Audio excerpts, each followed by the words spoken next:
Aprelin 4-də gözlənilən hava şəraiti açıqlanıb. Milli Hidrometeorologiya Xidmətindən Qafqaz İnfoya verilən məlumata əsasən, Bakıda və Abşeron yarımadasında hava şəraitinin dəyişkən buludlu olacağı, arabir tutulacağı, əsasən yağmursuz keçəcəyi gözlənilir. Gecə və səhər bəzi yerlərdə zəif duman olacaq. Mülayim şimal-qərb küləyi gündüz şimal-şərq küləyi ilə əvəz olunacaq. Havanın temperaturu gecə 10-14 dərəcə isti, gündüz 18-22 dərəcə isti olacaq.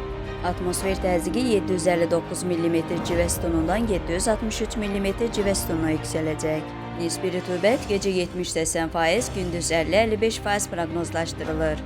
Azərbaycanın rayonlarında hava şəraitinin bəzi yerlərdə arabir yağıntılı olacağı, şimşək çaxacağı gözlənilir. Ayrı-ayrı yerlərdə yağıntının qısa müddətli intensivləşəcəyi, dolu düşəcəyi, yüksək dağlıq ərazilərdə sulu qara keçəcəyi ehtimalı var. Gündüz əksər rayonlarda yağıntıda fasilə olacaq. Mülayim qərb küləyi əsəcək. Havanın temperaturu gecə 10-15 dərəcə isti, gündüz 20-25 dərəcə isti. Dağlarda gecə 2-7 dərəcə isti, gündüz 12-17 dərəcə isti olacaq.